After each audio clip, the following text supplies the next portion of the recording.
The Fanta campaign, Hmm. how it started with the first couple of spots, the age group that you were trying to hit, Hmm. and what you did briefly in the first couple of spots, Hmm.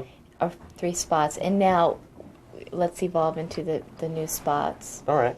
Okay. Well, the Fanta campaign last year was a really exciting project because we got to develop Phantom Man for the first time. We spent a lot of the time in those 30-second spots was Phantom Man looping around buildings, flying through air, skateboarding, doing all kinds of activities, throwing soda cans between him and live-action kids. And this year, we're developing the campaign further to appeal to an older age group. Last year, it was generally 15-year-olds, which was actually older than what had been done previously to that. It was generally 8 to 10-year-olds and early teenagers before that, and it had gone to 15 years last year, and this year it's up to 18 and 19-year-olds as an epicenter. Gene Johnson, who was the creative director, had given me the license to, take his Phantom Man design and create a character out of it. Pardon? Oh, you can just hold them up. Oh, yes. This was some of the Phantom Man that we had created from last year. He was originally done on copper as an animatable character, so we could bend him. So he had sort of two-dimensional and three-dimensional qualities to him. We would do a series of replacement characters last year. We eventually took him to computer after initially creating him as a bendable three-dimensional object, sort of flat, but still actually working in a dimensional space. We took him to computer last year, and this year we're furthering that approach. But Phantom Man this year exists as sort of the master of ceremonies of a complete circus of fun. I think that is, it's opened up completely, it's exploded the possibilities of what kind of fun you'll have by drinking, Fanta orange soda is exploded in this year's campaign. All kinds of styles of animation are being incorporated, and he pops up now, Phantom Man pops up in bits and pieces throughout the spot. But he shows up as wallpaper in the background, drinking Fanta, or he shows up as a laughing face for a moment in the middle of this montage of multiple different animation styles. So it's a very, very different campaign, but it keeps the theme of fun, and it keeps Phantom Man as sort of the master of ceremonies, but it's a much broader circus than it was last year. Why don't you explain the different kinds of animation that are involved and the pacing of the spot and the found footage? How that all came to be. Wow. There are approximately 19 or so different animation styles in each of the two 30-second spots. That will change more or less depending on how we do the final edit. But what we're trying to do is make each of them somewhat distinct from the next, so they seem as if a completely different person or a different hand or a completely different style is approaching or attacking your eyes approximately every 15 to 30 frames. You'll have a new clip of animation or a new style. We used a lot of found footage this year because I think it has a fairly funny, archaic quality to it. And it gives us a chance to manipulate the footage after the fact and add sort of a hip, goofy, modern approach to this otherwise archaic and older footage. That's interspersed in the spot as well as just straight animation. About every other clip has some kind of live action in it. Just things that made us feel that we thought said laughter, said fun, and then, of course, trying to bring them into the realm of orange soda and bubbly, fizzy things, images that said refreshment, designing them with that in mind. But it is a lot to do with, I think, a channel surfing commercial. I don't know, if you know channel surfing, just it clips you're clipping into a completely different reality every 20 frames, every 15 to 30 frames. And you're shooting at 30 frames a second? We are running most of this at actually 60 frames a second. That's my particular peeve. Or I really enjoy looking at NTSC video at 60 frames a second. Not every clip is done that way, because some things you want to keep archaic. If they come to you that way, you keep them at 30 frames. And lots of animation styles, you would only animate a single frame 30 frames a second. On Stratacut, for Stratacut styles, it'll be done at 60 frames. On the animation on the sets, the bookends, so to speak, that use the photo cutout and clay styles, the combined clay and photo styles, those will be done at 60 frames as well, even though that refers to the way the camera is moving around these sets. What it gives you is sort of a liquid intensity, a crispness, a velocity of detail that's very subtle but still really has an interesting impact. So whenever I can, I like to shoot 60 frames a second. It's actually 60 fields. The frames come back as fields. It means it's twice as fast? I mean, your image is moving? No. It means that your eye is being refreshed with a new image 60 times a second instead of being refreshed 30 times. And it's really working on fields. But that's the nature of video. Frames is film, and it works at 24. Video really works at 60 fields. Most people tend to work at 30 frames when they're doing animation, if at all. But I really enjoy the extra kick, this extra visual kick you get when you see it at 60. It really is adds an impressive little extra zing to it. Cow cocktail party. Caveman. Where did these ideas come from? Cow cocktail party.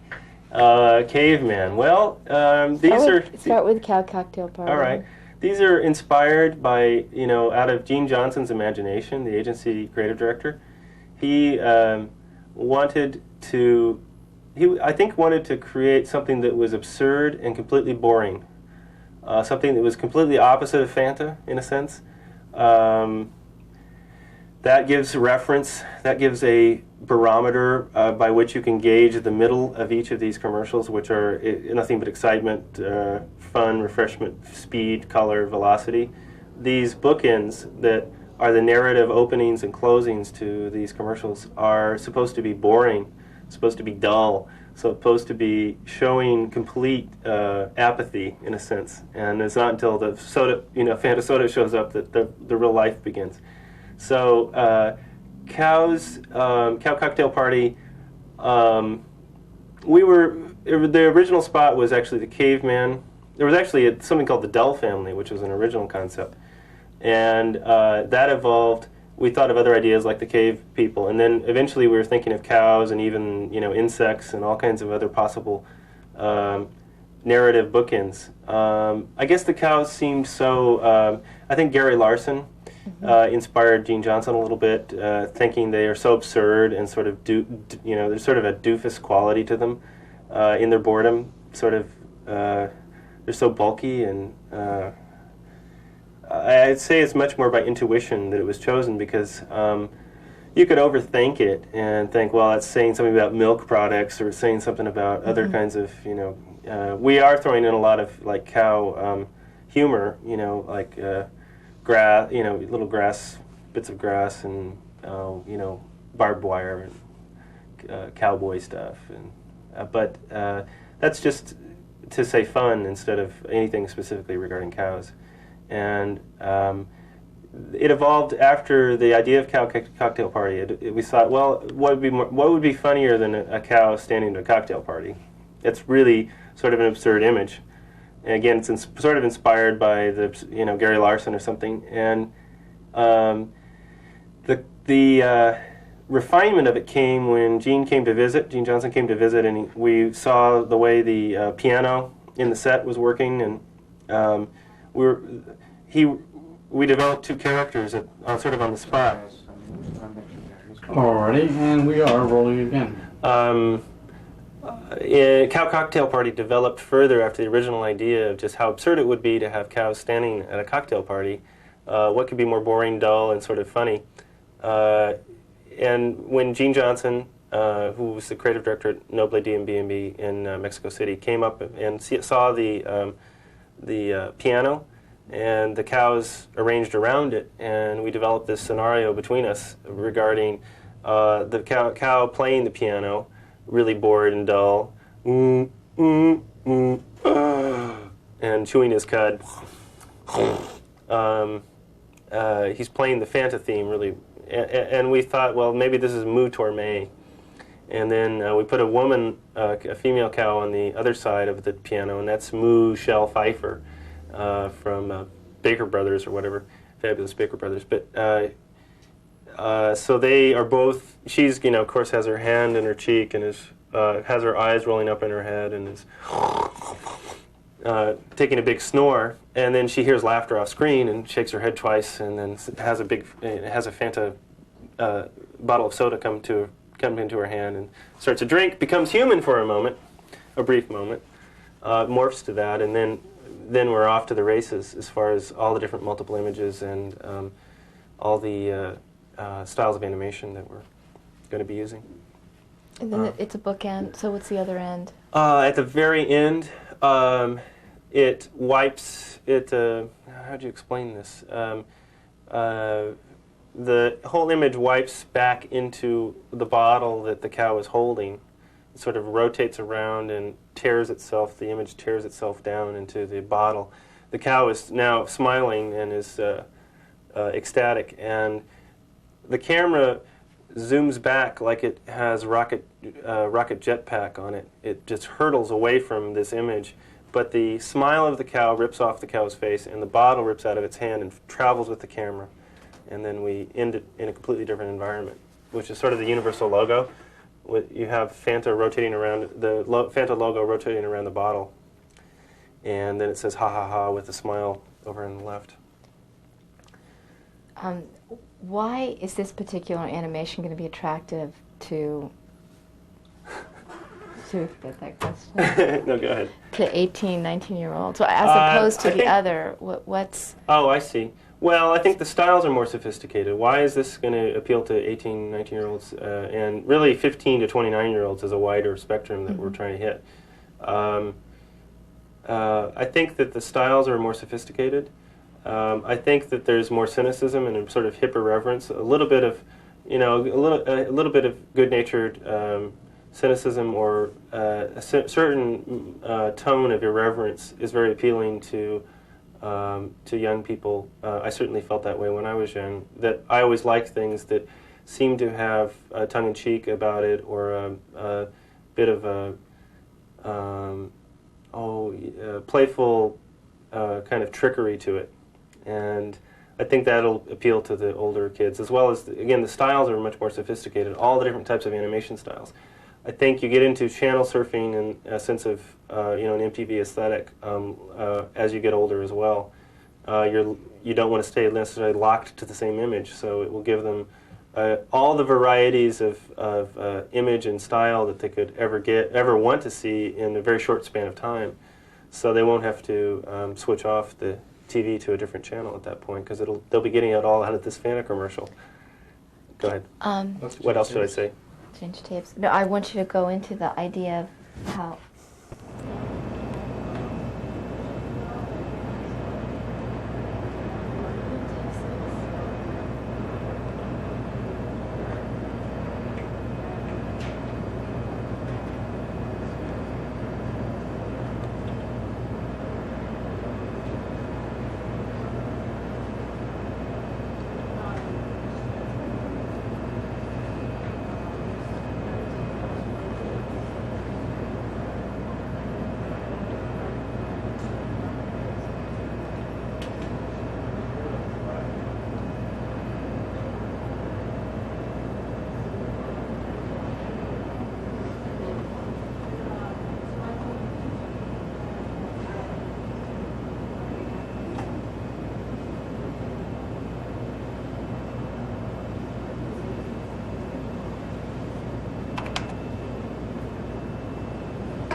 the exploding whole shebang. You want the composite image? Yeah. Okay.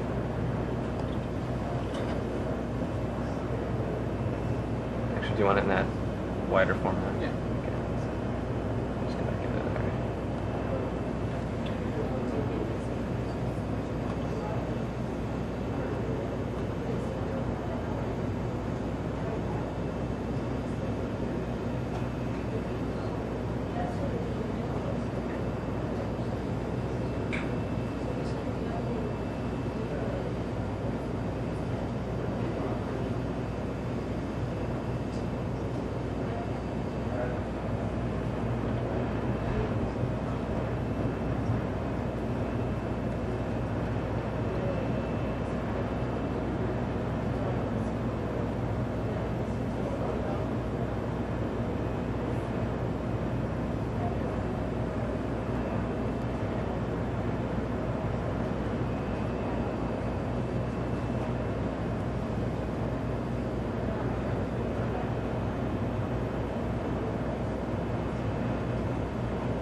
Anything else you want to see?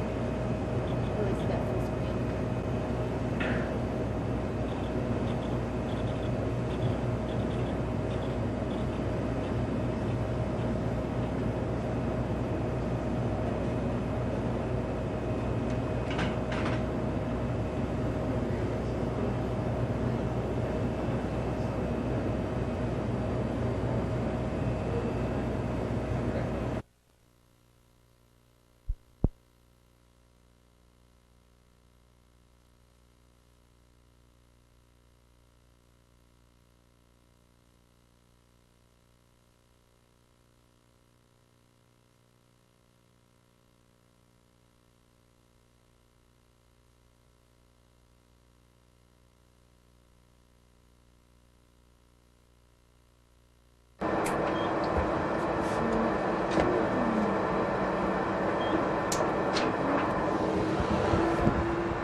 It does forecast section 5.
I don't know what this is going to turn out like, and then I'll just be looking at it later and see what it is.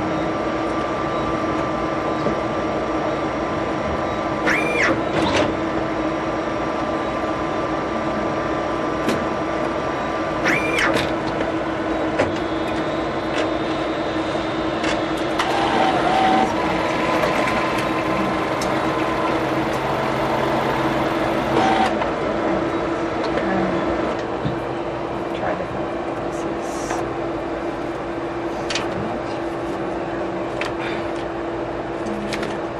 Different eyes.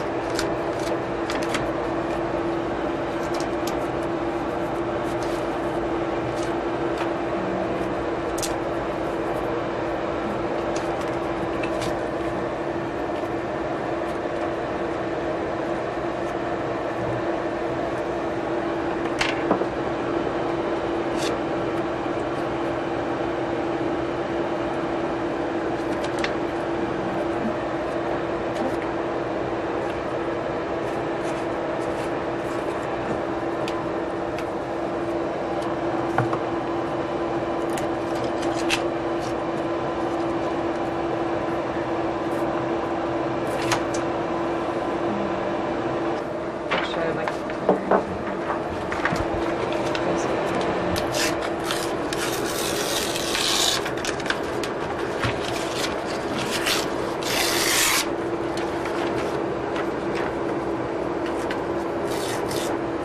So you're putting these images together, and these characters will later be drinking a Fanta? yeah, I think this particular scene will just be steady. It'll be static. I think his hand will.